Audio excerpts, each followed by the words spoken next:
여러분 안녕하세요. 오늘도 유수다 시작하도록 하겠습니다. 오늘 수다 친구 두 분을 함께 이제 모셨는데요. 또 멀리서 오셨어요. 오늘 2시간 반 걸리셔서 오셨대요. 이정아 선생님 소개 부탁드립니다. 네, 조금 일찍 출발을 했고요. 동네에서 이제 출근 거리 30분 미만으로 다니다가 이렇게 2시간 반을 오려니까 조금 힘들긴 했습니다. 저는 서울 성동에서 살고 성동에서 활동하고 있는 성동 50플러스 센터를 거점으로 활동하고 있는 이정아라고 합니다. 반갑습니다. 네, 안녕하세요. 예, 구상진이라고 하고요. 저는 인천에서 나고 50평생 인천에서만 계속 살고 있는 지역 주민이고 또 인천에서 마을 공동체 운동을 2010년부터 계속 지속적으로 해왔습니다. 그래서 아마도 그래서 오늘 이 자리에 초대된 것 같은데요. 네, 오늘 재밌게 이야기 한번 하고 가겠습니다. 네. 반갑습니다. 카메라를 이렇게 대각선으로 보시면 네. 얼굴이 정면으로 나와요. 잠깐 안내해드리고 이제 시작할 텐데 저희 이제 그 오늘의 책은 공동체의 감수성이라고 구현주 선생님이 공동체의 본질에 던지는 7가지 질문이라는 책을 이렇게 집필을 하셨어요. 실제 이제 그 마을 활동가로 그 마을 만들기에 이제 참여했던 그런 경험들을 7가지 질문을 통해서 이제 우리한테 그 질문에 대한 고민들을 함께 나누고 있는데, 뭐 공동체는 왜 어려울까부터 시작해서 공동체는 만들 수 있을까? 그 사업으로 공동체를 만들 수 있을까? 공동체를 만들면 민주주의도 발전할까? 공론장을 자연스럽게 만들 수 있을까? 공동체 만들기에 시민 만들기는 가능할까? 공동체 넘어 공동체는 만들어질 수 있을까? 공동체 만들기 어떻게 해야 할까? 뭐 이렇게 7가지 질문을 이제 각 챕터별로 이렇게 이제 구성을 하셨는데, 어떻게 공동체라서 그런지 표지도 그죠? 손을 이렇게 모으고 있어요. 그리고 굉장히 다양한 인종의 손이에요. 그래서 이제 우리가 이제 다양한 사람들이 모인 공동체를 이렇게 조금 대변하는 것 같은 그런 이제 책을 이번 유수다의 책으로 이제 선택을 했는데요. 책 보시면서 어떠셨어요? 일단은 책의 저자가 사실 상당히 그 고민을 많이 했구나 하는 생각을 했어요. 실제로 마을 공동체 활동을 지금까지 해오면서 이런 고민들을 일부 하긴 했지만 이렇게 깊이 있게 고민을 했던 적은 별로 없었던 것 같아요. 그래서 어떤 성찰할 수 있는 그동안의 활동들을 이제 성찰해 볼 수 있는 계기가 됐던 것 같습니다. 예. 실제로 이제 고 센터장님 같은 경우에는 마을 만들기에 굉장히 열심히 또 그쵸 활동하고 계시고 그런 이제 단체에도 이제 그 역할을 하고 계신 걸로 알고 있거든요. 또 이정아 선생님 어떠셨어요? 네, 일단은 이제 지금 현재 활동하고 있는 곳 이전에 활동했던 곳이 마을 공동체 지원센터에 출발해서 마을자치 지원센터로 이렇게 결합했던 지점이 있었는데요. 이제 현장에서 활동하면서 반성이 되는 지점도 있었고, 또 일정 부분에 대해서는 좀 동의를 하지 못하는 부분도 있었고, 잘하고 있는 부분도 있는데 조금 너무 폄하한 건 아닌가라는 생각도 조금은 들게 하는 내용이었던 것 같아요. 근데 그동안에 우리가 이제 공동체에 관련해서 뭐 논문이라든지 뭐 이런 것들은 좀 많이 봤고 이론서라든지 막 그런 걸 봤었는데, 우리 현장에서 진짜 마을 만들기라든지 이런 사업으로서 이 다양한 경험들이 녹여져 있는 책은 되게 이렇게 처음이었던 것 같아요. 저도. 그러니까 외국의 공동체 만들기 뭐 이런 책들은 좀 봤었는데 그런 부분에 있어서 이 책이 굉장히 반가운 책이었어요. 그러니까 뭔가 우리가 고민하는 것들을 이 책들이 질문을 통해서 우리한테 알려주지 않을까 막 이런 생각을 했었는데, 또 현장에 이게 경험들이 계시니까 아니 이거 너무 비판적으로 쓴 거 아니야 이런 말씀도 해주시고 그랬던 것 같습니다. 근데 이 책을 이렇게 딱 들어갈 때 처음에 공동체 에 대한 질문을 하잖아요. 나에겐 공동체란? 네. 그 질문이 사실은 상당히 중요한 질문이라고 생각을 해요. 저한테 이제 공동체는 이제 처음에는 사실은 사회적 자본이 취약한 사람들을 위해서 뭔가 할 수 있는 게 없을까를 고민했던 그 고민에서부터 시작하다 보니까 그 공동체가 저는 이제 특히나 이제 사회적 약자들 그런 분들이 사회적 자본들을 어떻게 공동체 속에서 가져갈 수 있을까에 대한 고민들 그리고 그런 사회적 자본들을 많이 형성한 공동체 안에서 만들어내는 것들이 중요하다고 생각을 했었고 그래서 저에게 공동체는 사실은 환대의 공동체로 처음에는 좀 기억이 돼요. 특히나 제가 만났던 여러 가지 공동체 중에서도 특히 이제 제가 마을을 만난 시점하고 이 마중물을 만났던 시점이 비슷하거든요. 같이 2010년도. 근데 2010년도에 여기에 이 마중물에 왔을 때 느꼈던 게 상당히 이 공간에서는 정말 나를 환대해 주는구나. 그 환대가 사실은 사람들하고의 친밀감을 형성하는데도 상당히 도움이 됐었고 또 그걸 기반으로 해서 새로운 또 뭔가를 할 수 있는 그런 연대하고 협동하는 그 실천으로까지 이어질 수 있는 그런 뭔가를 만들어낼 수 있다는 것들을 좀 배웠던 것 같고 그래서 공동체 하면 저는 그런 일단은 그런 그 사회적 자본들을 만들어내는 공간이고 또 한편으로는 그걸 기반으로 해서 더 나은 공동체와 또 이 국가를 만들어 나갈 수 있는 어떤 실천들을 할 수 있는 최소 단위가 공동체가 아닌가 이런 생각이 듭니다. 국가 만들기까지는 가야 되는 그런 그렇죠. 지향성들을 예, 가지고 예, 있다. 예. 네, 또 어떻게 나에게 공동체라. 저에게 공동체란 이미지적으로 제가 이제 공동체라는 운동이나 이런 것들 전에 있었을 때 공동체라는 부분은 어떻게 보면 살짝 과업지향적이지 않나라는 생각들이 조금 있어서 이 책을 보면서 가졌던 생각들은 공동체의 안과 밖을 이렇게 분리하면서 공동체라는 게 또 다른 이제 어떻게 보면 단절을 하는 이런 것들에 대해서 조금 더 생각을 해보게 되었고요. 저는 공동체라는 부분을 조금 느슨하게 편안한 동네라는 개념으로 조금 생각을 하고 있어요. 그래서 지금 여기서도 이제 계속 말하고 있는 것들이 이제 공동체에서 계속 분리를 하고 세력화하고 근데 그 세력화가 이제 보편적인 시민으로서의 연대나 이런 부분들보다는 기존의 뭐 마을 만들기나 이런 사업들이 갖는 이제 그들만의 리그에 대한 이야기들을 계속하고 있거든요. 그래서 제가 일반적으로 이 운동에 참여하기 전에는 그런 시각들이 조금 더 많았던 부분이 있었고 현장에서 활동을 하면서는 이제 지향해야 될 방향이나 이런 것들이 공동체라는 부분을 좀 대체할 수 있는 무언가에 대한 고민이 필요하지 않을까라는 생각들을 조금 해보게 됐어요. 네. 그러면은 이제 그 마을 만들기에도 참여하셨고, 근데 어떤 계기로 네. 그런 활동에 참여하셨던 거예요? 궁금해요. 왜냐하면 공동체에 참여한다는 네. 것은 어떤 의미를 담아서 이제 활동을 하고 싶다라는 네. 이제 계기라든지 뭐 목적이라든지 뭐 이런 게 있으셨을 것 같아서요. 네. 사실 그러니까 정말 편하게 생각을 하고 이제 활동에 참여를 했었는데요. 제일 처음에는 이제 운동성, 그러니까 사회복지를 접한 게 제가 10년 안팎이기 때문에 그때는 이제 단순히 그러니까 막 혼자 고독하게 열심히 경쟁에 치여서 그러니까 살아가는 게 맞다라고 생각하는 관점을 가지고 살아왔었는데 이제 방송대 사회복지학과에 입학하면서 이렇게 사는 게 과연 옳은 것인가 내가 잘못 살아왔던 것이 아닌가에 대한 문제의식을 갖게 되었고요. 그래서 이렇게 사회복지를 접하고 나서 했던 게 제가 할 수 있는 영역이 그때는 금융권에 있어서 이제 금융이 정의로워야 되지 않나에 대한 문제의식을 조금 하고 그쪽에서 활동을 이렇게 해봤었어요. 그렇게 막 하다가 어느 순간 내 동네에서는 어떤 일이 일어나고 있지?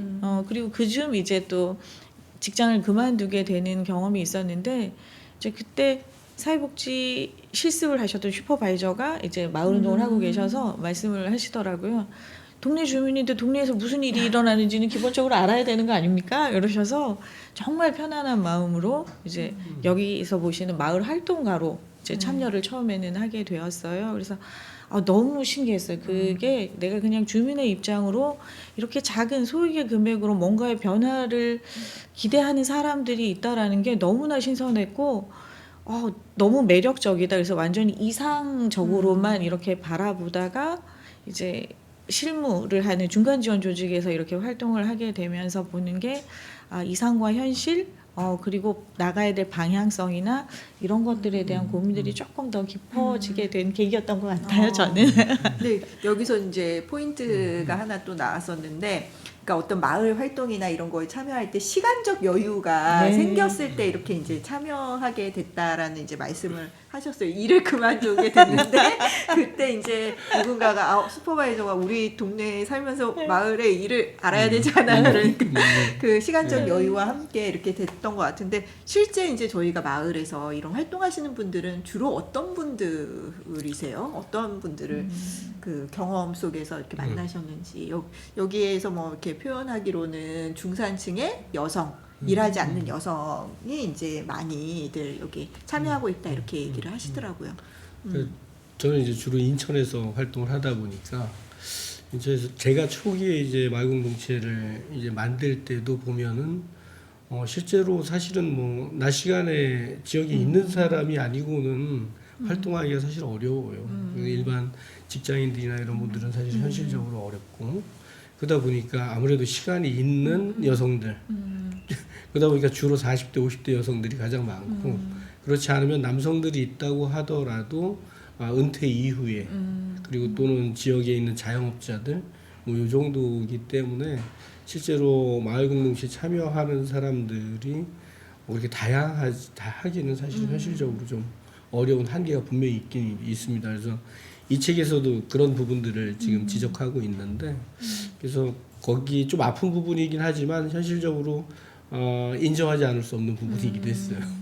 그 저희 이제 공동체 활동에 그 시간적 여유가 많으신 분들이 참여한다라고 이제 책에서 쓰여 있고, 중산층 여성들 그런 분들이 대부분 이제 참여하는 활동가로 이제 활동하고 있다. 그래서 이정아 선생님이 말씀하신 것처럼 이제 그 직업을 이제 그만두셨을 때, 직장을 그만두셨을 때 이제 시간적 여유가 생기니까 그런 이제 제한이 왔을 때 이제 참여할 수 있는 여건이 됐을 거라고 생각이 들어요. 그런데 고상진 선생님은 어떻게 해서, 아니 그 여성이 아니잖아요, 우선. 그리고 또 이제 직장을 계속 다니셨고, 네. 그런데 어떻게 이제 이런 활동을 하시게 됐는지. 네, 저도 아마 그냥 일반 직장을 다녔으면은 못했을 것 같아요. 근데 저는 지역에서 일하는 사회복지사였고, 사회복지를 한 10여 년 해오면서 권태기에 빠지고 또 침체기가 이렇게 오는 순간들이 있었는데, 그때 우연하게 이제 저희 취약계층 분들, 사례관리 대상자 분들의 케이스 파일을 보면서 거기에 이제 생태도 가계도가 그려져 있어요. 근데 이걸 보면서 공통점을 제가 찾았던 거죠. 뭐였냐면 이제 사회적 관계망들이 너무 느슨하더라. 그래서 이분들이 행복하려면 뭘 해야 될까 하던 중에 이제 미국에서 나온 한 연구했던 그 결과를 보게 됐고, 그 내용들은 이제 경제적으로 좀 부유하지 않더라도 사회적 관계망들이 촘촘하면 할수록 행복하다, 이런 어떤 결론이었는데, 그래서 결국에는 마을 공동체 만들기는 사람과 사람들의 관계를 이어주고 사회적 자본을 형성해주는 사업이라는 생각이 들었어요. 그래서 마을 공동체 활동을 해야 되겠다 해서 이제 제 직업적으로 연결되기 때문에 사실은 했던 거지, 그러지 않았으면 아마 하기 힘들었을 것 같습니다. 네. 그렇죠. 그러니까 이제 자기 사회복지사로서의 또 그런 이제 마을 참여를 하셨던 거고, 주민으로서 정말 이렇게 참여를 하셨는데, 그 주민으로 이제 참여를 첫 시작했을 때 그때 어떤 방식으로 이렇게 진입을 할 수가 있으셨어요? 그러니까 저는 이제 이 책에서도 살짝 언급이 되는데요. 그러니까 활동, 비상근, 이제 활동가의 개념이었어요. 그래서 저는 그냥 주민 모임들이 있으면 다 지지 방문을 갔어요. 너무 우리 동네에서 어떤 일이 벌어지는 게 너무너무 신기했기 때문에 여기서 뭐 한다 그러면 그 모임들을 다 찾아갔어요. 그러니까 다 찾아가고 그리고 관심이 요만큼 생기면 확대되잖아요. 네. 그래서 계속 주민 모임들을 알아가고 이렇게 하다 보니까 그러면서 관찰을 했었죠. 이분들이 뭐가 필요할까? 이분들이 더 공동체 형성을 하기 위해서 어떤 것들이 중간 지원 조직이라고 말하는 혹은 활동가라고 말하는 사람들이 지원을 하는 부분이 좋을까에 대한 고민들을 그렇게 하게 되었고요. 그래서 제일 처음에는 시간적 여유가 잠깐 있을 때만 활동을 하다가 뭐 다른 직장을 뭐 다시 구직을 해서 일을 해야 되겠다라는 생각이 있었는데요. 하다 보니까 이 일을 계속하고 싶다라는 생각이 들어서 이제 삶의 방향이 이제 좀 완전히 바뀐 케이스예요. 그래서 이게 정말 가치 있는 일이구나. 그러니까 제가 아이가 하나가 있는데 그동안에는 이 하나 있는 아이를 위해서 많은 돈이나 경제적인 것들을 남겨주는 게 이 아이를 위한 것이 아닐까라고 해서 살았다 그러면 이런 아까 뭐 사회복지나 이런 것들 하면서 시선의 변동이나 이제 관점의 변화가 있다라고 말씀을 드렸는데 내가 없더라도 따뜻한 사람들이 많은 사회라 그러면 우리 아이가 조금은 행복하지 않을까에 대한 생각들을 하게 됐고 믿고 신뢰할 수 있는 사람들을 좀 아이 주변에 많이 두는 게 안전장치일 거라는 생각을 하면서 그런 마음으로 활동을 하게 됐고 그리고 여기서 보면 이제 책에서 지적하거나 이런 부분이 활동가들이 어떻게 보면 또 관료주의화되고 권위주의적이 되면서 또 다른 주민을 만들어내는 이런 그러니까 동원하는 이런 것들로 보여지는데 그게 아니라 정말 저는 제가 만들고 싶은 그러니까 제가 살고 싶은 것들을 같이 해나갈 수 있는 동료들을 찾는 작업이었었고요. 그러다 보니까 시간이나 이런 것들은 내가 거기에 우선을 두게 되더라고요. 그리고 현장에서 이렇게 만나본 분들은 이 책에서 지금 말씀하셨던 바와 같이 뭐 시간이 많고 상대적으로 중년 여성이고 경제적 여유가 있는 분들이라고만 생각을 했는데 그렇지가 않은 부분들을 발견을 했어요.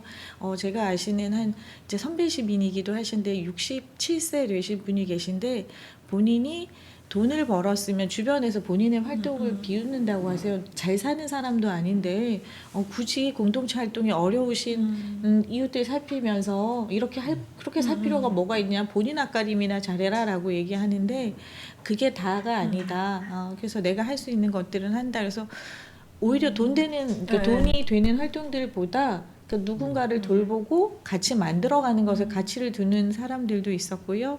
또 청년들도 이제 그렇게 확정이 되다 보니까 마을에서 청년 찾기가 정말 어렵잖아요. 청년들도 조금 저희가 유연하게 중간에서 지원하는 사람들이 9to6를 고집하지 않고 시간적이나 이런 것들 그분들이 활동하실 수 있는 시간대에 같이 참여하고 이렇게 가니까 발굴이 되더라. 그리고 같이 할 수 있는 동료로 조금 더디기는 하지만 되더라라고 해서 이 책에서는 조금 그런 부분에서 아주 비판적인 희망적인 예시를 들지 않았던 게 조금 되게 안타까웠습니다. 네, 그렇죠. 이게 다양한 분들이 또 참여하시기도 하지만 근데 이제 여기서 주목하는 건 일반적으로 네. 누구였는가 했을 때 우리 사회가 시간적 여유가 없으면 마을 활동이라든지 이런 데 참여하기가 어렵겠더라. 막 이런 이제 문제 제기를 했었던 것 같아요. 근데 저는 이제 얼마 전에 저희 학교에 이제 교수님들이 저한테 어디에 사냐 이렇게 물으셔갖고 제가 인천에 산다. 그러니까 학교랑 너무 멀지 않냐 막 이런 얘기를 하시더라고요. 근데 인천에 지인들도 많고 공동체가 있어서 제가 인천을 떠나기가 쉽지 않은 것 같아. 그러니까 다른 지역에는 사실은 살았을 때 굉장히 이렇게 단절된 그러니까 내가 사회 활동을 하기 위해서 그냥 쉼의 공간으로서 거주지의 역할을 했었고 지역에 있는 사람들하고 어떤 관계 맺음이 없었거든요. 근데 인천에 내려와서는 이제 마중물 활동이라든지 이런 활동을 하다 보니까 지인들이 이렇게 생기고 그 지인들하고 이제 사적인 관계들도 형성하고 이렇게 되니까 이 공간을 좀 떠날 수가 없는 거예요. 그래서 저한테도 이 공동체라는 게 그런 의미로도 다가왔던 것 같아요. 그래서 그러면 이제 공동체 이렇게 활동을 하시면서 또 선생님들 나름대로의 이제 어려움들이 있으셨을 것 같아요. 여기에서도 이제 다양한 어려움들을 이제 얘기를 하고 있는데 어떤 어려움들을 경험하셨는지 한번 조금 얘기해 주실 수 있나요? 네. 뭐 여러 어려움들을 많이 뭐 시작서부터 계속 어려움들을 겪었는데 처음에 이제 공동체 이 마을 공동체 운동을 해야 되겠다라는 생각을 했었는데 그러고 나서 누구랑 할 것인가가 상당히 고민이잖아요. 근데 사실 누구랑 해야 될지 모르겠었어요. 그래가지고 먼저 마을 공동체 운동을 했던 활동가들을 찾아가서 만나보기도 하고 그리고 또 지역 여기 보시면 이 책에서는 대안으로 동네 걷기, 네. 동네 산책을 제안했잖아요. 그랬던 것처럼 저도 마을 공동체 활동을 하기 전에 한 1년 넘게 동네를 계속 걸어 다녔던 것 같아요. 그래서 동네 여기저기 돌아다니면서 어떤 사람들이 있는지 또 환경은 어떤지 역사, 문화 뭐 이런 것들을 점검하면서 이렇게 쭉 다녔는데 다닐 때마다 보이는 게 달라지긴 했어요. 그리고 그 걷는 과정들을 통해서 사람들을 만났어요, 사실은. 그래서 그때 한 1년 동안 걸으면서 만났던 분들이 한 10여 명 되는데 그분들하고 이제 마을공동체 추진위원회를 이제 만들었죠. 그래서 사실은 그 추진위원회를 만드는 것까지가 상당히 어려움이 있었던 거예요. 사람들을 발굴해내는 것들이 상당히 힘들었고, 그리고 또 발굴한 사람들하고 또 의견들이 서로 다르다 보니까 계속해서 의견 차이라든지 또 각자가 가지고 있는 어떤 그 바라는 것들이 있잖아요.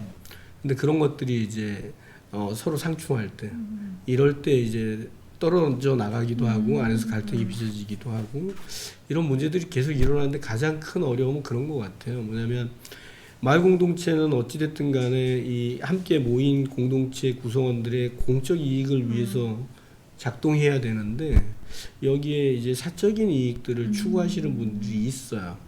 근데 이게 너무 강할 때 그때 이제 상당히 이게 고민이 되는 지점이 있어요. 이분들은 이걸 어떻게 끌어안고 가야 될까 하는 지점들. 근데 결국에 끌어안고 가기가 상당히 어렵더라고요. 그래서 그런 분들과 이렇게 헤어져야 할 때 이럴 때 상당히 힘들었던 것 같아요. 그러니까 공동체 활동이 이권으로 네, 이제 그렇죠. 보여지고 거기에 네. 이제 당사자가 됐을 때 그런 네. 문제들이 발생한 부분들. 네, 또 이정환 선생님 어떠셨어요?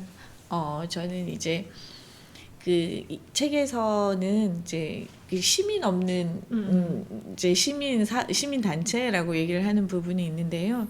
새로운 시민들이 이렇게 계속 발굴이 되어야 하니까 저희 성동 같은 경우에는 마을 공동체 공모 사업도 이제 보다 많은 주민 참여를 위해서 이제 일정 기간 동안만 공모 사업을 수행할 수 있다라던가 이런 부분 새로운 신규 주민을 발굴하기 위한 이런 작업들을 계속해 나갔는데 정말 열심히 해오셨던 공동체 형성을 위해서 열심히 하셨던 분들이 이 사업이 지원이나 이런 부분이 없어서 이렇게 이제 연결고리가 느슨해질 때 떠나보내는 건 아닌데 동네 곳곳에서 만날 거지만 그 연결이 조금 약화될 때 안타깝다라는 마음들이 조금 있었던 것 같고요. 그리고 또 힘들었던 부분이라고 얘기하면 그러니까 차이가 너무 많이 그러니까 이게 차이를 환하게 드러내야 되는 게 이제 공동체이기는 한데 이 차이가 서로를 불편하게 해서 오히려 공동체를 만드는 것에 방해되는 것들을 봤을 때 어떻게 하면 좋을까에 대한 그런 것들이 좀 고민의 지점들이 좀 많았던 것 같아요. 근데 사실은 이렇게 우리가 살아오면서 이제 공동체를 경험한 적이 별로 없었던 거예요. 공동체가 항상 있었어요. 근데 거기에서 어떤 이제 공적인 이익을 중심으로 그렇게 하기보다는 그동안 살아오는 생애 경로, 한국 사회의 경로가 뭐 경쟁적이고 그리고 각자 도생적이고 막 이런 상황에서 공동체적인 정신들을 발현하는 게 되게 쉽지가 않은 것 같아요. 그러니까 아까 차이를 드러내면 드러낼수록 불편해지는 관계들이 형성되는 거 아닌가 그런 생각이 들었거든요. 근데 그렇다면 그런 부분을 어떻게 하면은 좀 좋은 공동체를 만드는데 그런 문제들을 어떻게 이제 해결할 수 있을까? 네. 그러니까 마을공동체 활동을 이렇게 쭉 하면서 사실은 처음에는 하다 보니까 사실 사람들 모으고 또 자꾸 사업들을 만들어내고 이러는 과정들에 집중을 하다 보니까 사실은 놓쳤던 부분들이 어느 순간 떠오르더라고요. 근데 그 중에 하나가 뭐였냐면 각자가 어떤 마을들을 꿈꾸고 있지? 우리가 만들려고 하는 마을은 어떤 상이지 이런 것들에 대해서 충분한 어떤 논의 자체가 없었던 거예요. 그리고 우리가 지향하는 마을에 대한 학습이나 이런 부분들이 없다 보니까 사실은 각자가 생각하는 마을이 나중에 보니까 다 다른 거예요, 이게. 그래서 거기에서 상당히 충격을 받았어요, 사실은. 그래서 내가 도대체 뭘 하려고 이렇게 했던 거지? 그러면서 철학의 부재가 정말 크다는 걸 느꼈고, 그래서 학습하지 않으면 이 공동체가 유지되는 게 상당히 힘들겠다. 그래서 결국에는 사실 시민 없는 시민 운동 뭐 이런 것도 그렇고 시민 없는 마을 공동체도 마찬가지로 그 기반에는 사실은 우리가 지향하는 가치나 철학에 대한 학습 공동체가 같이 움직여주지 않으면 사실은 이걸 엮어낼 수 있는 것들이 너무 없지 않을까. 그래서 요즘도 계속 고민이 그런 지점들인데 실제로 마을 공동체 활동들을 보면은 특히나 이 관에서 지원하고 나서부터 사실은 사업을 위한 마을 공동체가 너무 많이 만들어지는 거예요. 그러다 보니까 그런 가치나 철학을 공유하는 마을 공동체는 제가 보기에는 거의 없어요, 사실은. 그래서 이게 가장 큰 문제가 아닌가, 사실 그런 생각이 좀 들었어요. 사업으로서 네. 마을 만들기가 네. 운동이 되지 않는다. 네. 그런 경험들을 좀 관주도의 마을 만들기의 문제점이라든지 그리고 사실은 우리가 모여서 그런 이제 그 활동에 대한 얘기는 했지만 공동체 상에 대해서는 얘기한 적이 없다. 그러니까 구체적으로 우리가 마을에서 뭘 하자 막 이렇게 얘기는 했지만 각자 꿈꾸는 공동체에 대한 그런 방향성이나 이런 걸 얘기해 본 적이 없었던 어려움들이 있으셨던 것 같고 이정환 선생님은 어떻게 하면 좋은 공동체? 그러니까 말씀해주신 부분에 상당 부분 이렇게 공감이 가는 부분이고요.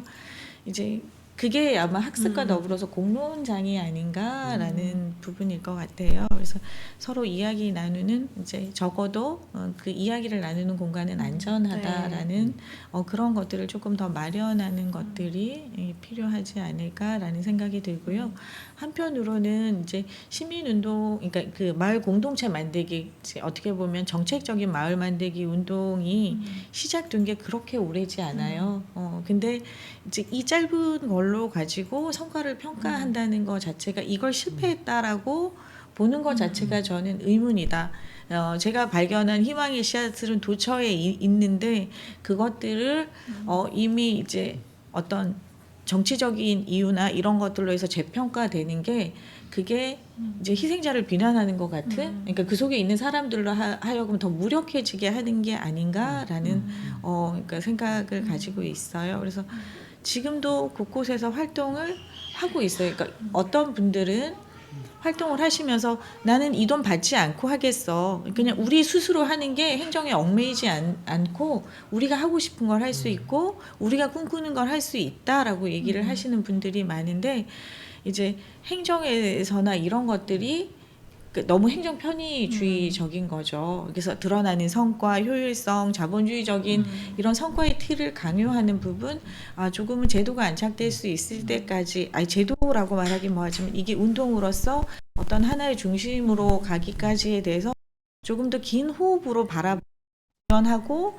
해야 되는 부분은 아닌가라는 생각을 가지고 있고요.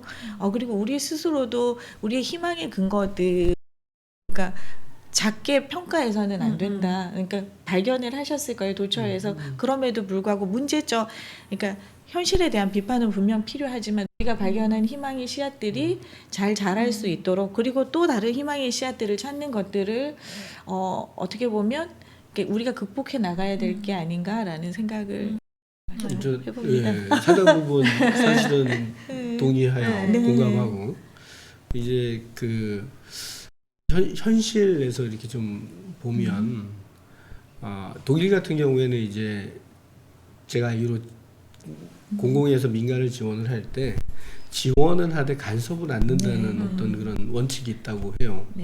근데 그런데 반해서 사실은 우리의 어떤 이 마을 공동체 운동이라든가 이런 마을 공동체 사업이죠.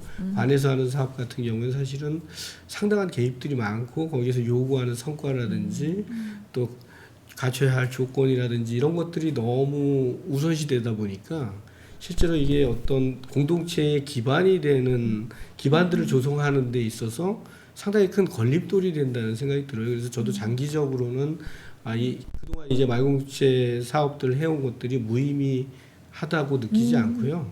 근데 그런 사업들이 충분한 지원과 지켜보는 어떤 시간들 성숙할 수 있도록 그런 시간들을 마련해 줘야지만 성숙할 수 있을 거라고 생각을 하고요. 또 다른 거는 아까도 말씀드렸던 것처럼 저는 이 철학에 대한 네. 빈곤이 분명히 네, 있거든요. 이 맞습니다. 공동체 안에. 그래서 그런 부분들에 대해서 보완해 나가지 않으면 상당히 좀 앞으로도 좀 비판들을 계속해서 자유롭지 않을 것 같아요. 비판에서. 그리고 또 한 가지는 활동가들을 계속해서 생산해내는 것들이 상당히 중요한데 네. 노력들은 많이 해요. 실제로. 그런데 이 활동가들이 인천도 사실은 마을공동체 활동가 양성들을 계속해서 해오고 인천 마을공동체 지원센터가 만들어지면 한 10년 정도 됐는데 그 기간 동안에 만들어진 마을공동체만 해도 한 1,500개가 넘어요. 근데 근데 이제 실제로 이제 들여다보면 활동가 한 사람 빠지면 활동할 사람이 없는 그런 공동체들이 너무 많은 거예요. 대부분 다.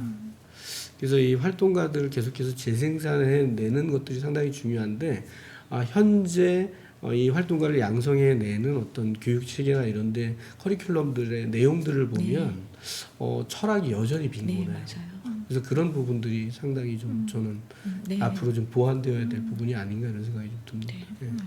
그러니까 여기 이제 그 책이 사실은 그래도 지금 이제 현재 저희가 뭐 지난 그 시간 동안에 그 관 주도로 이 마을 만들기가 이루어졌던 거, 그리고 그 안에서 이제 활동가들이 양성됐던 부분, 그리고 또 그 시민단체의 활동이라든지 뭐 이런 거에 대한 비판적인 목소리가 되게 강할 수도 있지만 사실은 저희가 이게 마을 만들기에 대한 그 관주도형, 그리고 그 관주도가 지원은 하되 간섭을 하지 않는 방식으로 돼야 되는데 지원과 간섭이 다 이루어지는 방식은 아니다. 그런 생각들. 그리고 또 이제 활동가 역시 어떤 철학이 있어야 되는데 그 철학이 부재하다 보니까 마치 여기 고액 알바처럼 이렇게 됐다. 고액도 아니에요. 되게 조금만 활동비를 주긴 하는데 그런 알바처럼 이게 자리 잡고 있는 거 아닌가, 이런 비판적인 목소리들도 이제 여기 안에 담겨져 있긴 있습니다. 근데 그것이 전부는 아니다. 정말 의미 있게 이렇게 활동하시는 분들이 있다. 근데 두 분의 의견들 중에 좀 상이한 게 있었어요. 이게 프로그램 관주도형으로 가면 지금의 시스템 운동을 할 수 없다라고 이렇게 보는 좀 관점이 있으셨던 것 같아요. 제가 듣기로는. 그리고 그럼에도 불구하고 그 사람들이 그런 프로그램이나 지원이 있었기 때문에 할 수 있었다. 그래서 프로그램 자체가 마을 만들기 운동이 될 수 있는 건가? 그 질문에 대해서 한번 조금 얘기해보고 싶어요. 그러니까 이런 마을 만들기 사업이 운동이 되는 건가? 운동이라고 얘기할 수 있을까? 이 부분에 대해. 적어도 저는 동기 유발은 할 수 있다. 이게 보면 내가 뭔가를 생각했을 때 익숙할 때 그러면 나는 어떻게 살고 있지? 이게 저는 뭐 마을 공동체가 있다라는 것 자체를 몰랐죠. 2017년부터 이제 알게 되었으니까, 그러니까 그 7년 정도가 있다라는 걸 모르고 살았었는데, 제가 만났던 주민들 역시도, 그러니까 내가 그냥 이렇게 살아가는 건 경쟁 사회 속에서 그냥 고립된 나로 살아가는 거에 대한 문제의식 없이 살아가는 걸 너무나 당연하게 받아들이면서 살아오고 있었는데, 어쨌든간 마을 공동체라고 하니까 돈을 준대. 그러니까 많지는 않죠. 그러니까 성동구 같은 경우에는 이제 최소 50만 원 뭐 이렇게 소모임 정말 이렇게 하실 수 있는데 그렇게 해서 동기를 만들게 된다. 그러면서 그리고 요구하는 것 자체가, 사업에서 요구하는 게 공공성, 공모 사업의 심사의 기준을 보면 공공성이나 사업의 필요성이나 이런 것들이 심사의 기준이다 보니까 이런 것들을 알게 모르게 이야기들을 하게 되죠. 활동가 선생님들이 하게 되면 공공성? 그럼 공공성이 뭐야? 에 대한 질문을 갖게 하는 거죠. 고민이 들게 하는 거죠. 내가 하고 싶은 건 이건데 이걸 가지고 내가 어떻게 공공성을 찾아갈 수 있지에 대한 고민들을 하시게 되더라. 그래서 프로그램은 아니라, 그러니까 본인들이 하고 싶은 것들을 하실 수는 있는데 공공성과 맞닿게 하는 지점을 발견해낼 수 있는 최소한 동기부여는 할 수 있는 장치다라고 저는 보고 있기 때문에 지원은 그러니까 필요하다. 다만 이 지원이 이제 그 마약과 같이 그냥 그 지원에만 이 운동이 기대해서 가야 된다라는 거에 대해서는 우리가 조금 면밀하게 이제 같이 고민해야 될 부분이긴 하지만 그 자체만으로는 상당히 유의미하다라고 생각을 하고 네. 있어요. 저는 사업이 운동이 될 수 있는 가능성이 있느냐 하는 지점에서 없다고 생각하진 않아요. 네, 없다고 생각하지 않습니다. 네, 있다라고 생각을 해요. 근데 현실적으로 봤을 때 얼마나 될까 하는 부분은 조금 상당히 비판적이에요. 왜냐면 제가 이제 마을공동체 활동을 할 때가 인천에 마을공동체가 14개가 있었어요. 근데 이 14개의 마을공동체들은 자생적으로 만들어진 공동체들이었거든요. 그러니까 주민에 의해서건 활동가에 의해서건 뭔가 이렇게 자발적인 동기들을 가지고 만들다 보니까 사실은 지금까지 유지가 계속되고 외부의 지원들이 뭐 끊겨도 이 갈 수 있는 동력들이 있어요. 근데 현재 지금 이 마을공동체 가 이제 사업으로 양성되는 시스템 안에서 만들어진 공동체들 같은 경우에는 어떨까 하고 보면 물론 그 안에서도 상당히 좋은 그런 어떤 사례들이 있어요. 사례들이 있기는 한데 일반화해서 좀 보면 상당히 좀 비판적이에요. 저는 그런 부분이. 그래서 그렇다면 이게 운동이 될 가능성 자체가 없냐 아니라고 생각해요. 있다고 생각해요. 그럼 운동이 되려면 어떻게 해야 될까 하는 지점을 저는 고민을 하게 되는데 그러려면 정말로 이 공동체가 어떤 사적 이익을 어떻게 배제할 수 있을까? 사적 이익보다 공적 이익에 더 시민들이 거기 참여하는 시민들이 이걸 우선시할 수 있도록 하려면 어떻게 해야 될까? 이런 부분들. 그다음에 정말 여기가 공론장이 될 수 있으려면 여러 차이나는 주체들이 함께 모여서 함께 공동체의 문제들을 고민하고 실천하는 그런 어떤 진정한 공동체로 가기 위해서는 또 반복적인 얘기를 할 수밖에 없는데 결국에는 철학에 대한 공부 그리고 마을 공동체에 대한 비전에 대해서 주민들과 충분히 공론장에서 토론하는 그런 과정들이 있어야지만 민주주의도 실현되고 주민자치도 가능해질 거라고 봐요. 그래서 향후 보완한다면 그런 부분들을 보완한다면 가능하다고 생각합니다.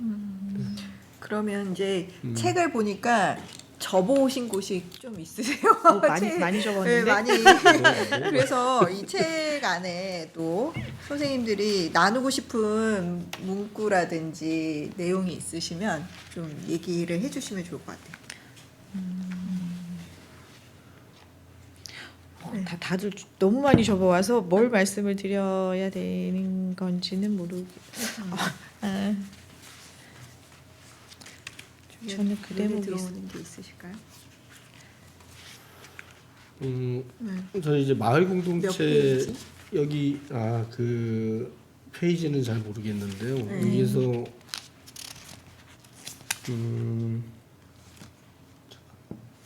다들 이제 뭐 노안이 와갖고 이거 보는 것도 힘들어요.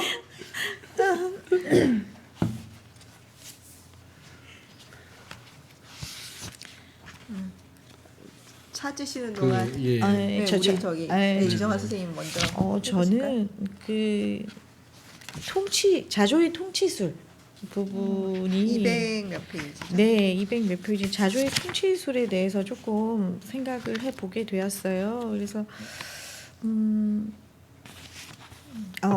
푸코의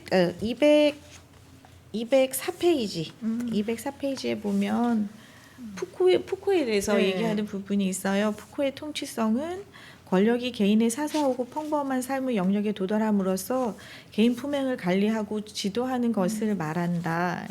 그래서 여기서 보면 시민성 테크놀로지라고 하는 게 이제 생각하느냐 생각당하느냐에 대한 문제를 조금 이야기하고 있는데 그래서 제가 조금 아까의 주제로 넘어가서 말씀을 드린다 그러면 이런 그러니까 사업으로든 이렇게든 이게 인식에 대한 게 이제 저변 확대가 되어 있을 때에 대해서는 그래도 생각해 볼 수 있는 공동체 다시 한번 생각해 봐야 되는 거 아닌가에 대한 게 있을 수 있다. 그러니까 그 기반에는 물론 철학적인 부분이 단단하게 토대가 되어야 되겠다라는 부분이 조금 있어서, 그러니까 그 부분이 되게 인상적이었었고요. 그래서 시민들이 이 책에 대해서 제가 조금 화가 났던 부분이 이제 반성하고 비판하는 지점은 있지만 희망의 근거를 나열하고 있지 않아서 이걸 보면 또 이 자체로 우리가 스스로를 검열하게 되지 않을까에 대한 부분을 이 대목을 읽으면서 조금 깊이 공감하게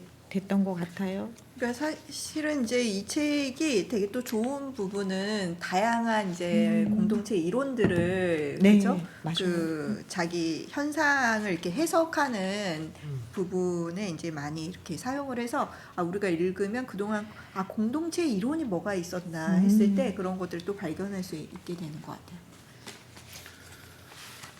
몇 개 있으실까요?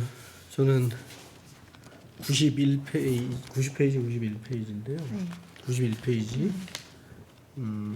여기 보면 맨 위에 보면 현장의 운동이 전략적으로 제도화를 택했다면 정부는 왜 운동을 제도로 불러들였는가? 보시면 이게 그 항쟁 이듬해인 88년 지방의원 및 지방자치단체에 대한 선거권이 생겼고, 그래서 이제 지방자치를 지방자치에 이제 주민 참여가 활성화되지 않으면 활성화되기가 어려운데, 그래서 지원했다는 이것에 대해서 이 부분에 대해서 사실은 처음 알았어요. 실제로 몰랐어요, 이제 사실은. 그래서 그런 차원에서 마을공동체가 만들어졌나 이런. 근데 저는 사실 전에는 어떤 생각이었냐면, 마을공동체가 어떻게 보면 그 어떤 정부에서 이 지원 사업으로 이제 저희 우리 유범상 교수님께서도 그런 말씀 많이 하셨는데, 지원 사업을 이렇게 주면서 그 사업 그걸 통해서 실제로 공공이 직접 하면 많은 예산들이 들어가는데 정부의 규모는 줄이고 그러면서 민간을 키워내서 민간이 스스로 지역사회의 문제들을 해결할 수 있는 수단이 되는 거 아니냐 하는 그런 좀 관점들도 가지고 있었고, 지금도 사실은 그런 관점들을 저도 일부 가지고 있어요. 근데 이런 의도도 있었구나 하는 것들도 알게 됐던 거죠. 그래서 아마 두 가지가 다 있지 않나 싶어요. 그래서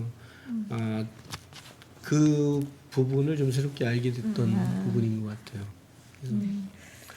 그리고 또 네, 그리고 저는 239페이지에 보면 그러니까 제가 활동하고 있는 이제 성동의 시민, 그러니까 시민 모임이죠. 그러니까 사단법인 성동 마을내 동네라고 얘기하면 성동에 동네에 이게 무슨 그러니까 지협적이라는 공격을 되게 많이 받았어요. 이제 그 성동 마을넷 같은 경우는 성동의 다양한 정말 주체들이 기관 단체 주민 모임 할 것 없이 누구나 원하면 이렇게 자발적인 네트워크로 참여해서 마을의 문제를 같이 고민을 해요. 그러니까 그런 곳인데 이 동네라는 한계성에 대한 고민들을 많이 그러니까 동네 그냥 우리가 생각하는 옛날 농촌의 동네 이거라고 생각을 하고 있어서 이거를 네이밍을 바꿔야 되는 게 아닌가라는 고민들이 내부적으로 있었는데 239페이지 보면 그 얘기가 나오더라고요.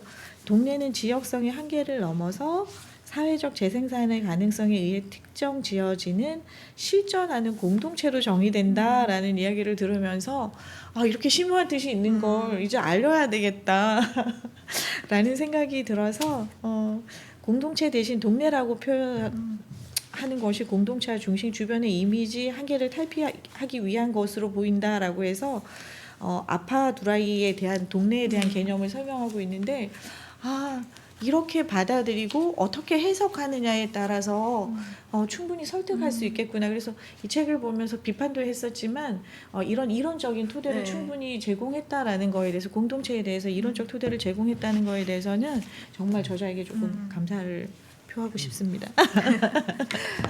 저희가 이제 그 공동체 이야기를 하면서 이 책의 이제 마지막으로 대안적인 측면이 마을 걷기라든지, 그러니까 굉장히 문제는 심오했어요. 이렇게 지금 관 주도의 마을 만들기 진짜 문제다. 그리고 뭐 어공 뭐 그리고 또 다양한 이익 그 단체들의 이제 지금 비판적인 시각들이라든지 한계성들 여전히 이제 그 소수의 이렇게 좀 누릴 수 있는 기득권층들만 참여할 수밖에 없는 이런 구조라든지 사회 구조 문제라든지 뭐 이런 것까지 다 문제 제기를 쫙 해왔거든요. 그럼에도 불구하고 뒤에 뭐 용두사미처럼 이렇게 그 대안 자체가 되게 이렇게 갑자기 수그러드는 것 같은 느낌이 들어갖고 저는 좀 안타까움이 있었거든요. 어떻게 보셨어요? 그 저도 사실은 비슷한 갑자기 이게 뭐지 하는 아쉬움이 좀 있었는데 또 한편 저자는 왜 이렇게 썼을까 하는 지점을 좀 고민하면서 어떻게 보면은 우리가 뭐 마을공동체에서 시작해서 이제 국가 만들기까지 가야 되는 거시적인 것도 있지만 실제로 우리가 고민하는 건 우리들의 삶이잖아요. 삶의 바운더리가 되는 가장 기초 단위가 마을이고, 그래서 어떻게 보면 마을에서의 어떤 문제들 그리고 또 마을 안에서의 어떤 그 권력 관계의 변화 뭐 이런 것들을 위에서 마을을 돌아다니다 보면 사실은 그런 지점들이 또 발견되기도 하거든요. 그럼 발견되면 그걸 가지고 주민들하고 같이 고민하게 되고 같이 이 공론장에서 토론하다 보면 거기에 대한 대안들도 모색하게 되고 또 실천으로 이어지고 그러기 때문에 어떻게 보면 우리 현장에서부터의 변화들을 만들어내는 과정들이 필요하기 때문에 또 그렇게 이야기한 게 아닌가. 그러니까 우리 실천 가장 작은 내가 있는 내 공간 안에서의 변화부터 한번 만들어보자는 어떤 그런 제안이 아닌가 하는 생각이 사실은 좀 들었습니다.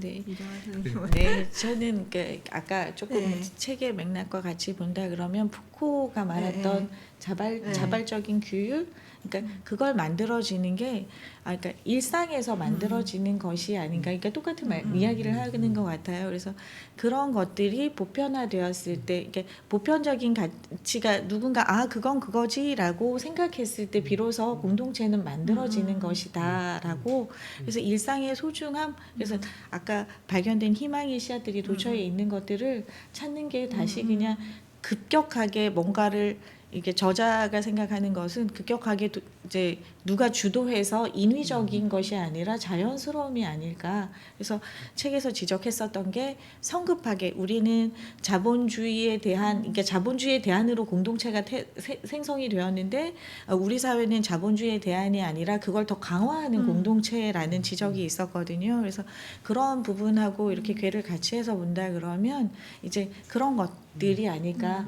자본주의가 갖는 한계나 이런 것들은 소소한 일상이나 이런 것들에서 찾을 수 있는 게 아닌가라는 이야기를 하고 있는 게 아닌가, 이렇게 해석을 나름 해보았습니다.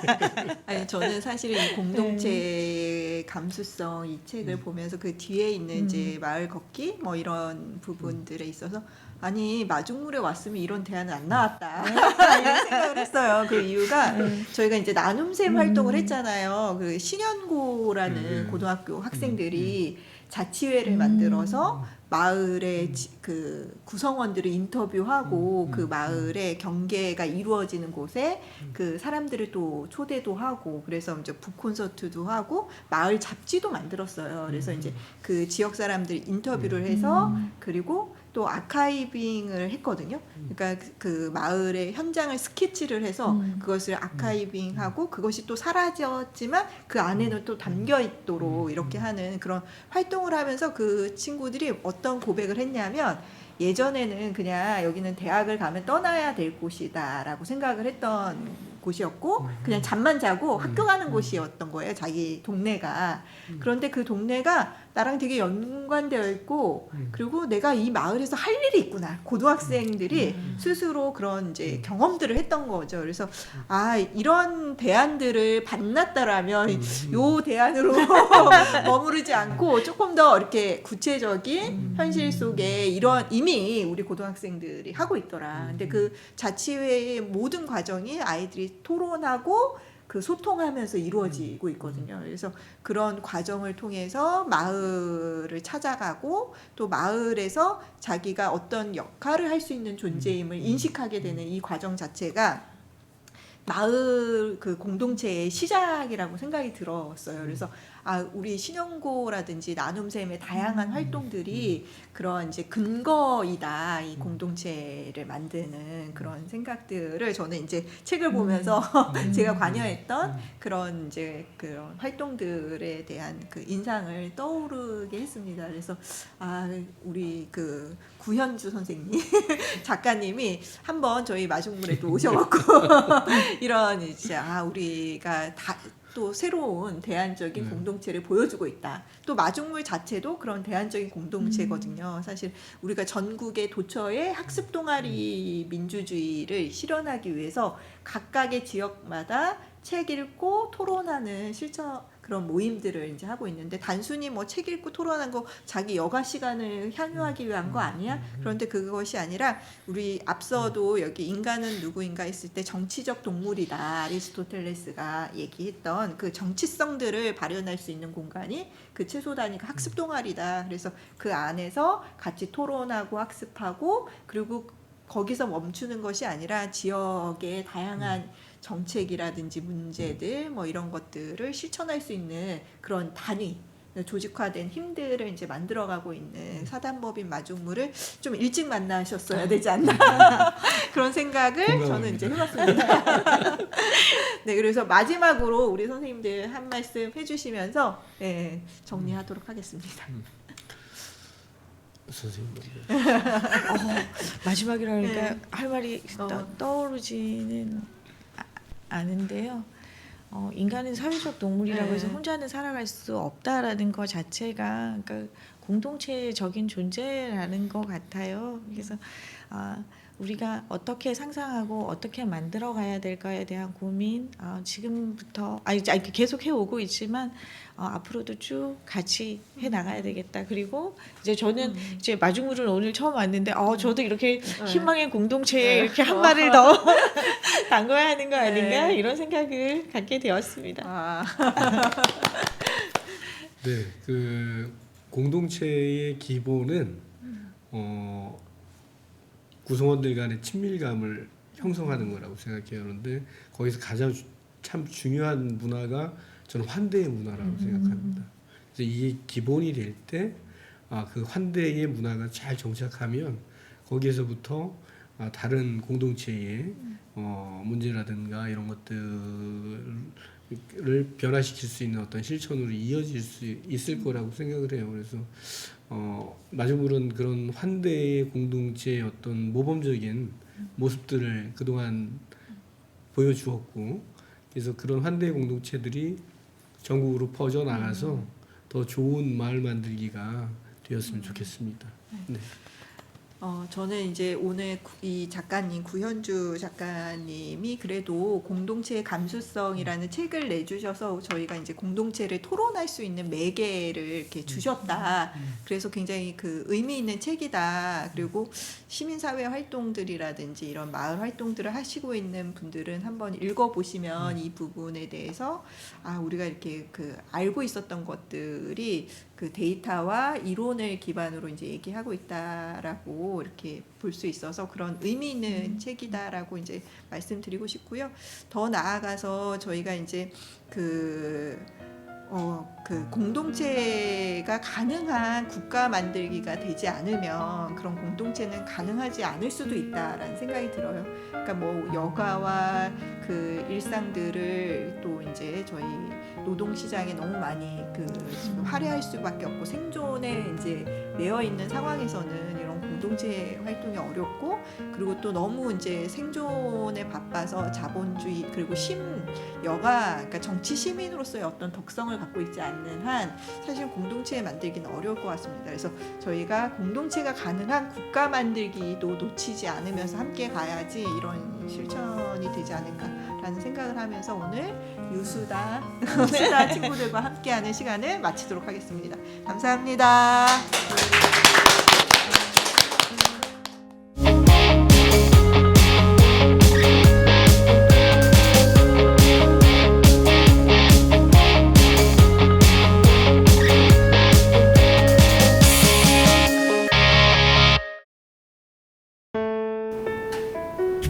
여러분, 사단법인 마중물이 지향하는 공동체가 뭐냐? 당당하고 풍요로운 공동체다. 그래서 사단법인 마중물은 당당하고 풍요로운 공동체를 지향하는 운동이다. 이렇게 이제 말씀을 드릴 수가 있는데요. 여기서 당당함과 풍요로움 도대체 뭘까? 이랬는데, 당당함이라는 것은 누구나 돈이나 권력 앞에서 부럽거나 부끄러워하지 않는 것을 우리는 당당함이라고 하고요. 그다음에 풍요로움이라는 건 뭘까? 시민권을 통해서 생존의 문제가 보장된 사회, 누구나 다 배고프지 않는 소크라테스가 되는 사회를 지향하는 것, 그런 공동체를 지향하는 것이 이제 사단법인 마중물인데요. 근데 사단법인 마중물은 지금 잘 가고 있나? 이대로 가도 되나? 이런 질문들을 끊임없이 던지게 되죠. 이럴 때 그것을 고민하게 하는, 성찰하게 하는 책이 한 권 나왔거든요. 자, 공동체의 감수성이라는 책이거든요.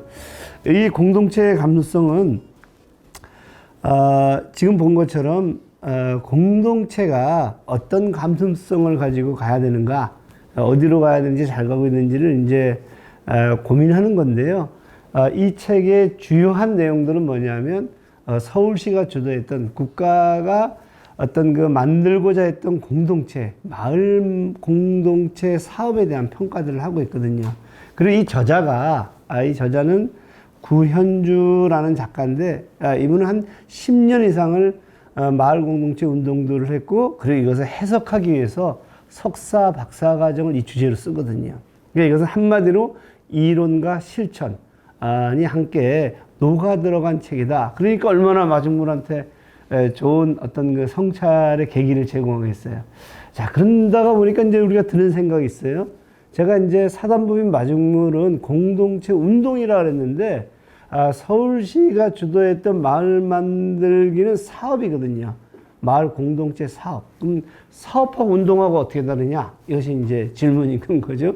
일단 운동이라는 것은 기본적으로 권력을 비판하고, 그리고 풀뿌리 시민 권력들을 가시려고 하는 건 거죠.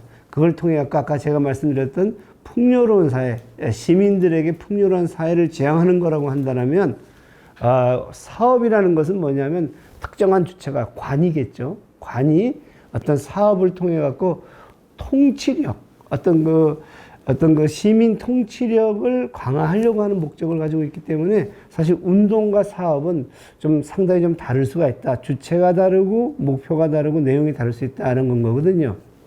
자, 이런 공동체와 관련된 우리 한국 사회 놀라운 운동이 하나가 있었는데, 그것이 뭐냐면 새마을 운동이거든요. 새마을 운동. 자, 새마을 운동은 운동이라는 단어를 붙였지만 운동일까요? 사업일까요? 이런 말씀인데, 새마을 운동은 어떻게 평가를 받냐 하면 운동으로 보였지만 사실은 어떤 그 주민들을 무급으로 동원해 가지고 어떤 지역 개발, 지역 사회를 개발하는 어떤 국가의 통치 어떤 기술이었다, 통치력이었다, 이렇게 이제 평가를 하게 되는 건 거죠. 그러니까 민은 동원이 됐던 건 거죠. 그런 점에서 운동이라는 이름을 달고 나왔지만 사실은 사업이다. 자, 그러면은 제가 갖고 있는 질문, 마을 공동체 사업은 사업이라는 이름을 달고 나왔죠, 운동이 아닐까? 언제나 생각을 해보는 건 거죠. 실질적으로 제일 처음에 이 사업을 제안했던 어떤 전 시장이시죠, 박원순 전 시장이 사실은 시민 운동가 출신이거든요. 그렇기 때문에 사실 운동 쪽에서는 상당한 기대를 가지고 있죠. 그리고 또 운동은 늘 공공을 활용해서 자원이라든가 재원이라든가 활동가라든가 이런 것들의 어떤 그 도움을 받는, 양성을 하는 데 있어서 어떤 물적 도움을 받는 거기 때문에 사실은 박원순 전 시장에다가 그 다음에 이제 운동을 했던 측에서는 이 사업에 참여를 하게 되는 건 거죠. 특히 마을 공동체 사업에서 지향했던 것은 뭐냐면 민간 협력 거버넌스, 그러니까 관이 민과 함께 파트너십을 가지고 참여를 하겠다, 이렇게 되는 거니까 사실 이제 운동은 사업에 어떤 들어가게 된 거예요. 그러니까 운동을 사업을 통해서 확장할 수 있었다라는 기대를 갖고 들어갔고요. 실질적으로 2012년서부터 마을 공동체 종합 지원센터가 중앙에 만들어졌고, 그리고 각 구에다가 자치구 중간 지원 조직들이 이제 만들어지면서 본격화됐죠. 자, 이 책은 이제 10년 정도가 지난 이 마을 공동체 사업을 과연 사업이었냐, 운동이었냐 이제 평가하는 책이거든요.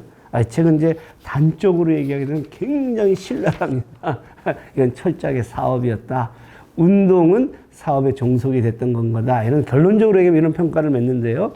그럼 이 평가에 대한 이야기들 한번 해볼게요. 자, 이 마을은 마을 공동체 주민이 참여하는 거죠. 시민이 참여하는데 이 책은 어떻게 평가를 하냐면 솔직히 얘기하면 중산층의 경력 단절 40대 여성이 주로 참여를 했다. 이런 얘기를 하는 건 거거든요. 자, 그러다가 보니까 40대의 경력 단절에 중산층 여성이 참여했다라고 한 거 보니까 뭐가 지금 빠져서 남성이 빠지고, 그 다음에 어떻게 돼요? 어떤 그 노동자들이 빠지고, 그 다음에 어떤 그 빈곤층이 빠지고, 그러다가 보니까 이 이야기는 사실은 상당히 운동이 아니라 어떤 특정한 소수의 사람들이, 특정한 계층들이 참여했던 하나의 어떤 이 사업이었고, 그리고 거기에 이제 시민단체, 운동단체들이 들어갔기 때문에 사실은 사회적 자본이라는 것, 신뢰라든가 네트워크라든가 사회적 자본들도 사실은 특정한 계층한테 이제 갈 수밖에 없었다. 이런 건거든요. 이 책에서는 이렇게 표현하고 있거든요. 낮에 마을에 남아있는 여성, 전일제 일자리를 갖지 않았거나 동네에서 자영업을 하는 사람들, 육아 및 교육과 직결된 이해관계자 등이 현장의 마을 공동체의 중심이 되었다. 이렇게 이제 평가를 하고 있는 건 거죠.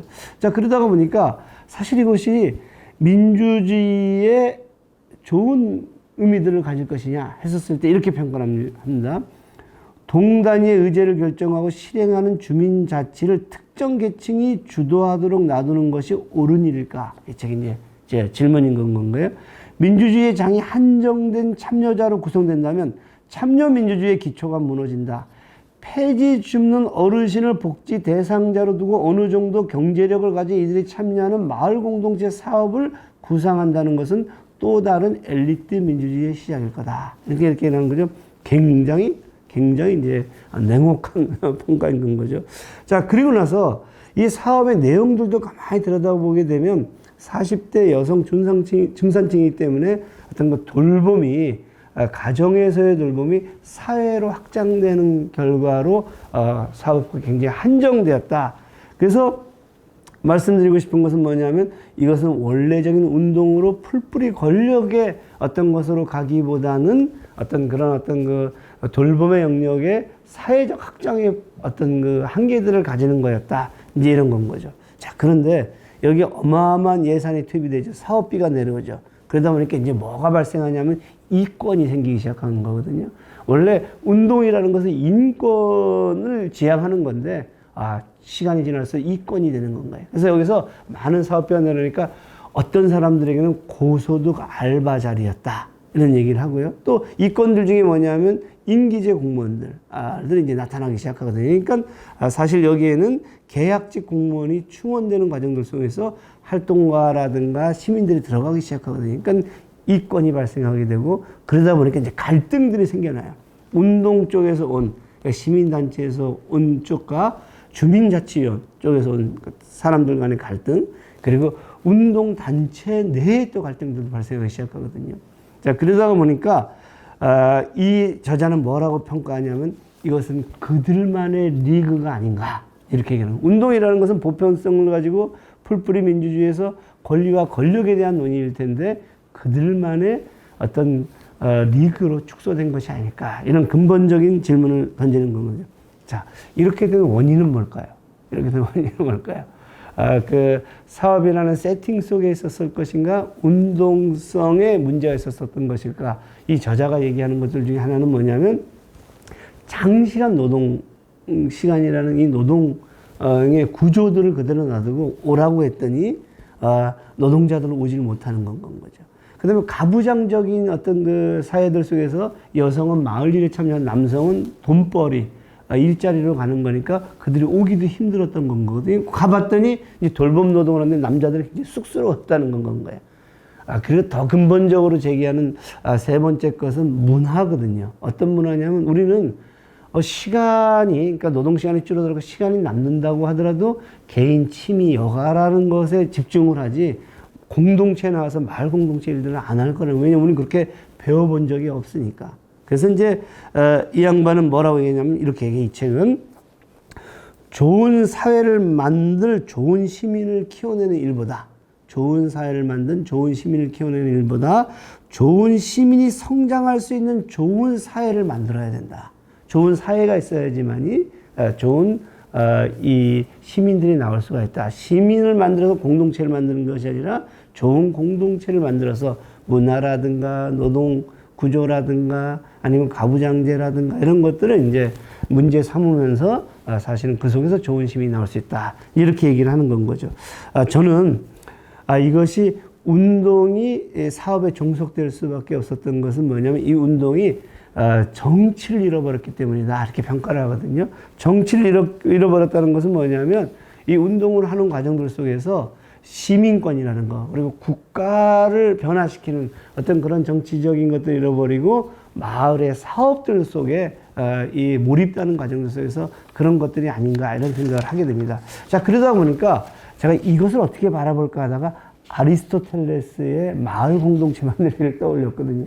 아리스토텔레스는 그게 이제 세 가지 축에서 얘기할 수 있는데, 아리스토텔레스는 인간이라는 것은 공동체들 속에서만이 자기의 탁월성을 드러낼 수가 있다. 그래서 이제 정치적인 존재다. 이게 본성적으로 정치적인 존재인데, 그래서 이 정치적인 존재 이들은 우정을 맺으면서 그 우정이 좋은 공동체를 만들려고 하는 건 거고, 또 좋은 공동체들 속에서 좋은 우정이 만들어지는 건 거다. 이것이 가능하게 하는 것은 뭘까? 시민교육이다. 이렇게 이제 정치학에서 얘기를 하고 있거든요. 이런 맥락에서 마을 공동체 사업을 보게 되면은 아까 말씀드린 대로 좋은 공동체, 국가 만들기라는 것들이 생략이 되고, 그리고 우정의 핵심이 정치적인 건 거거든요. 그리고 시민교육은 그런 것들을 지향하는 매개였었는데 탈정치화된 것이 아니었는가. 그래서 사업에 몰두된 것이 아니었는가. 이런 생각을 이제 하게 되는 건 거죠. 자, 마중물을 다시 생각해 볼게요. 마중물의 우정은 연대거든요. 그리고 마중물의 공동체는 뭐냐면 아까 말씀드린 대로 당당하고 풍요로운 공동체고, 당당하고 풍요로운 공동체의 핵심은 시민권이라는 거. 그리고 시민권을 어떤 그 주장하는 시민들의 권력을 중심으로 하고 있거든요. 자, 그러다 보니까 권리와 시민권이라는 권리와 그다음에 시민력이라는 권리와 권력의 문제들을 중심에 놓고 정치적인 어떤 그 참여, 그리고 정치적인 시민들을 이라는 문제들을 일었었을 때 우리는 사실은 아까 사업이 될 수밖에 없는 거다 이렇게 말씀을 드릴 수 있을 것 같아요. 그래서 제가 이제 마지막으로 말씀드리면 운동이 자기 길을 잃었을 때 사업이 된다. 그래서 운동이 자기 길을 잃었던 건 거고, 그 다음에 인권이라는 거, 시민권이라는 인권을 길을 잃었을 때 이권이 돼버린다. 그래서 이제 우리가 이권이 됐던 건 거고요. 그리고 민주주의가 길을 잃었을 때는 관주주의가 된다. 민이 주도하는 것이 아니라 관이 주도하는 관주주의가 된다. 그래서 운동이라는 것은 시민의 권리와 시민의 권력을 중심에 놓고 공동체를 사고하는 건 것이다. 자, 그렇다라고 해서 우리는 공공을 어떤 그 외면해야 되는 것들이 아니라 운동을 중심에 두고 다시 마을 공동체는 새롭게 짜야져야 한다. 마을 공동체 사업에서 마을 공동체 운동으로 이 책은 우리 마을 공동체를 하기 위해서 열심히 노력했던 활동가들, 시민단체들, 그리고 시민들이 했던 어떤 그 시행착오들에 대해서 한번 성찰하고, 그리고 그들과 함께 새로운 공동체, 당당하고 풍요로운 공동체를 상상하는 중요한 계기를 만들어주지 않나, 여러분들에게 일독과 토론을 권합니다.